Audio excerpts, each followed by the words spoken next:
নমস্কার। শ্রীমদ্ ভাগবত গীতা দ্বিতীয় অধ্যায় সাংখ্যযোগ শ্লোক 16। নাশত বিদ্যতে ভাব না ভাব বিদ্যতে শতঃ উভয়োরপি দৃষ্ট অন্ত তু অনয় তত্ত্বদর্শিভি।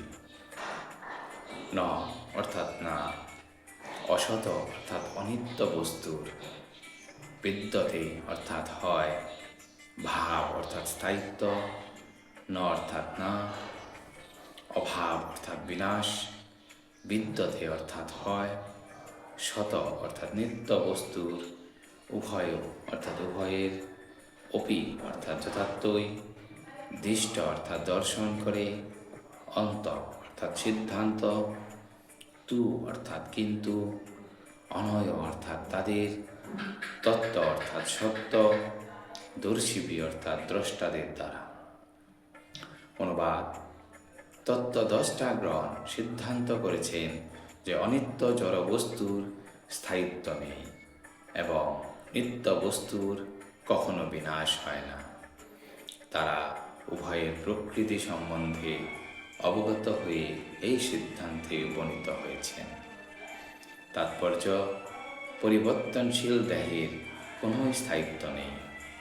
আধুনিক চিকিৎসা বিজ্ঞানও প্রতিপন্ন করে যে বিভিন্ন জীবকোষের ক্রিয়া ও প্রতিক্রিয়ার ফলে প্রতি মুহূর্তে জীবদেহের পরিবর্তন হচ্ছে, আর তাই দেহ বিকশিত হয় এবং অবশেষে বৃদ্ধাবস্থায় উপনীত হয়। কিন্তু দেহ ও মনের সব রকম পরিবর্তন হওয়া সত্ত্বেও আত্মা নিরন্তর অপরিবর্তিত থাকে। জড়দেহ ও সনাতন আত্মার মধ্যে এটি হচ্ছে পার্থক্য। প্রকৃতিগতভাবে দেহ সর্বদা পরিবর্তনশীল, আর আত্মা হচ্ছে শাশ্বত সনাতন। এই সিদ্ধান্ত নির্বিশেষবাদী ও সবিশেষবাদী উভয় শ্রেণীর তত্ত্বদ্রষ্টারাই স্বীকার করেছেন। বিষ্ণু পুরাণে বলা হয়েছে, শ্রী বিষ্ণু ও তার ধাম সকল শত প্রকাশিত চিন্ময় জ্যোতির দ্বারা উদ্ভাসিত। সমস্ত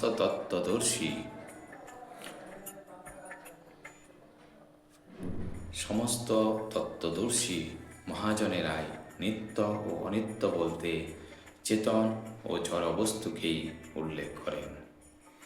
অজ্ঞানের দ্বারা মহাচ্ছন্ন বদ্ধ জীবের প্রতি ভগবান শ্রীকৃষ্ণের এটি সর্বপ্রথম উপদেশ। জীব ভগবানের অবিচ্ছেদ্য অংশ, তাই সে ভগবানের নিত্য দাস। এই জ্ঞান উপলব্ধি করা হলেই অজ্ঞানতার আবরণ উন্মোচিত হয় এবং তখন ভগবানের সঙ্গে জীবের উপাস্য আর উপাসকের সম্পর্কের পুনঃ প্রতিষ্ঠা হয়ে থাকে। আত্মবিশ্লেষণের মাধ্যমে পরম তত্ত্বের প্রকৃতি সম্বন্ধে অবগত হওয়া যায়। পুণ্যের সঙ্গে অংশের যে সম্পর্ক, ভগবানের সঙ্গে জীবেরও সেই সম্পর্ক। ভগবান পূর্ণ আর জীব তার অংশ। বেদান্ত সূত্র ও শ্রীমদ্ ভাগবতে বলা হয়েছে, ভগবান সব কিছুরই উৎস।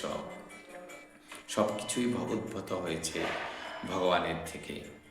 ভগবানের থেকে উদ্ভূত সব কিছু প্রকৃতিতে পরা ও অপরা এই দুটি স্তরে উপলব্ধ হয়।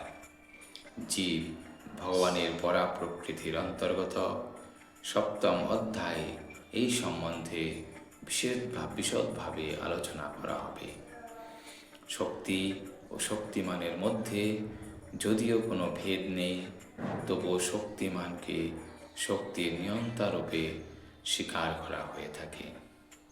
পরমেশ্বর ভগবান শক্তিমান এবং শক্তি বা প্রকৃতি সর্ব অবস্থাতেই তার নিয়ন্ত্রণাধীন।